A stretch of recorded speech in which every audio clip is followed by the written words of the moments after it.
Carla Webb is an accomplished equestrian and former Vancouver police officer who knows what it personally takes to go beyond the call.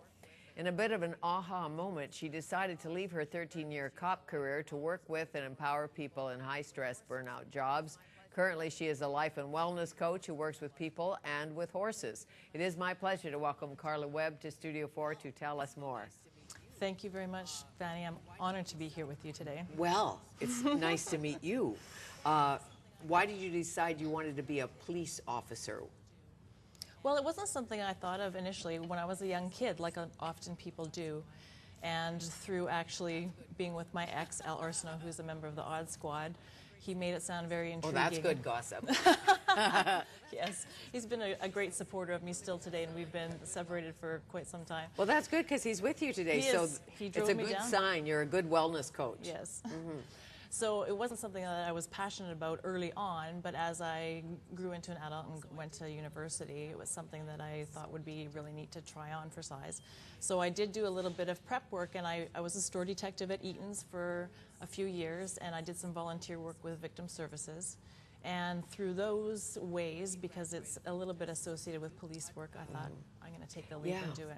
When you graduated from the Justice Institute, what were your hopes and dreams about the job?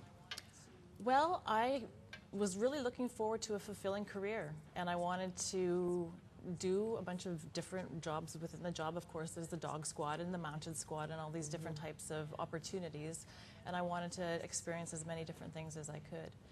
And as time went on, I was discovering that other things were taking place in the form of stress.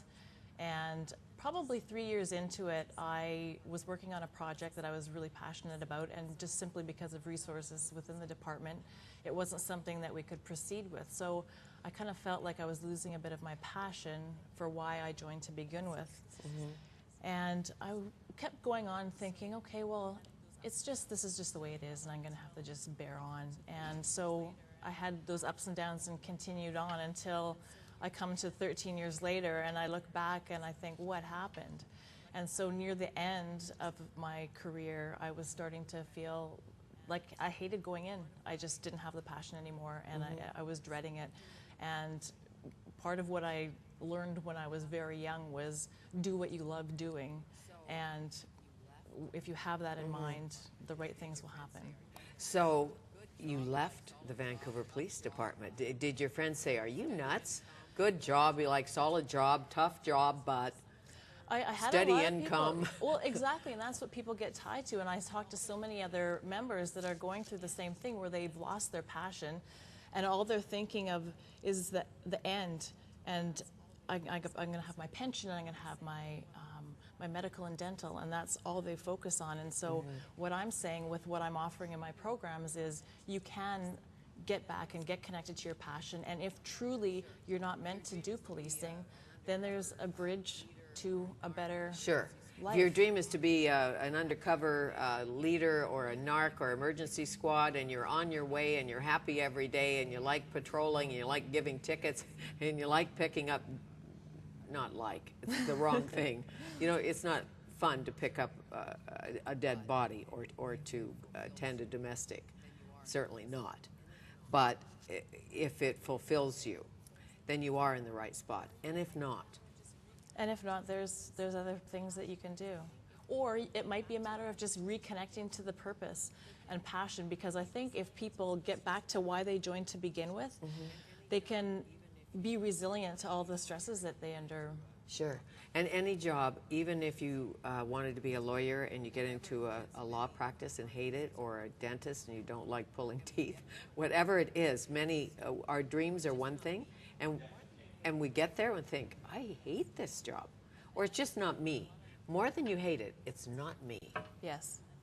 And I feel that a lot of other police officers I talk to are feeling that. And I think the thing that they're also feeling is they're not getting support from the organization itself. And there's a lot of room to grow there. So what my mission really is, I guess, is to be that resource for people when they're feeling stressed out and they need tools so that they can exist and thrive within their career. That's part of what I really want to do. And I think that the more people that take that opportunity and to realize that they can change and reconnect to their passion, then the more people that are doing that within the organization itself has to change. And certainly the RCMP looking at themselves and looking at what goes on at Depot and the whole military model of the police force, male-female differences, all of that.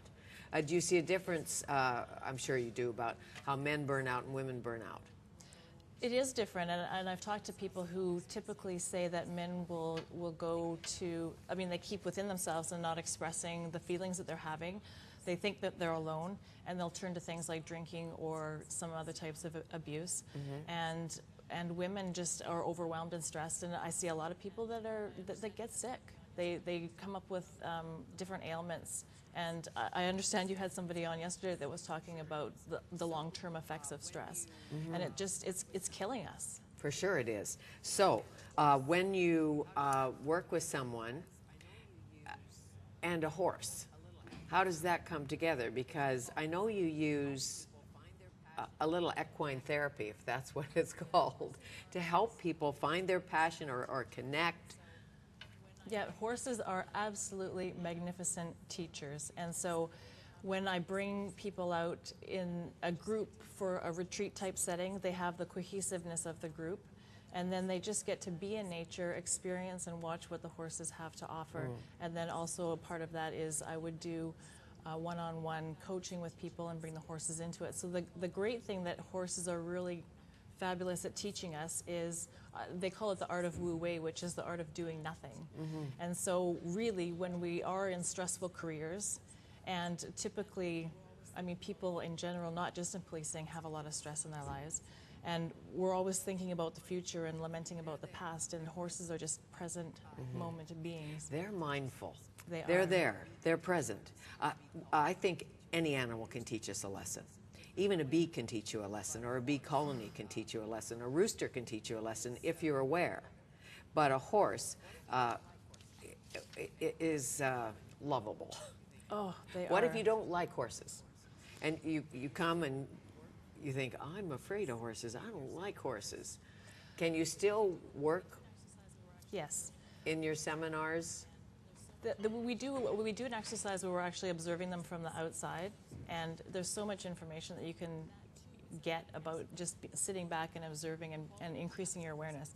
And that too is an excellent quality to have as a police officer, because we need to be out there and be alert of our surroundings. So horses are great teachers at that, because of being prey animals, they have to be hypersensitive to their environment. Because as a police officer, you have no idea who's behind the door, who's in the car.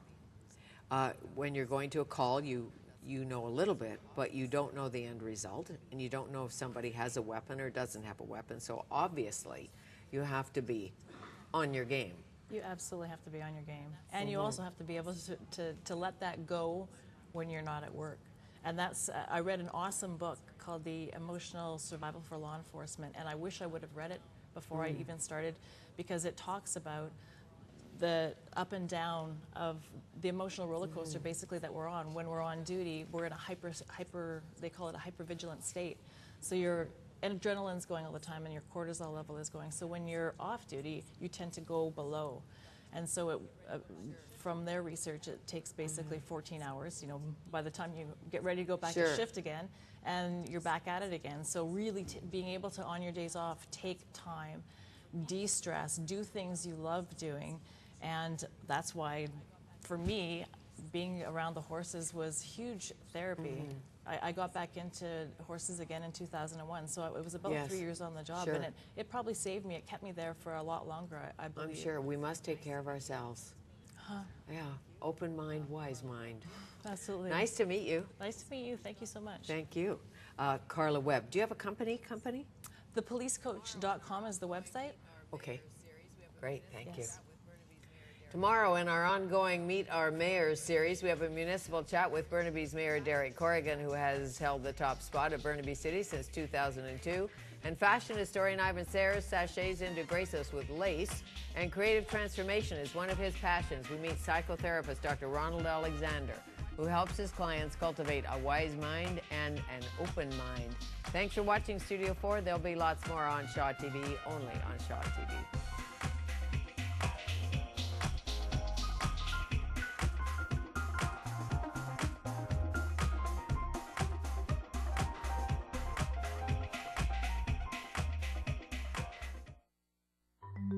arrangements for Studio 4 provided by Vivio Flower Gallery.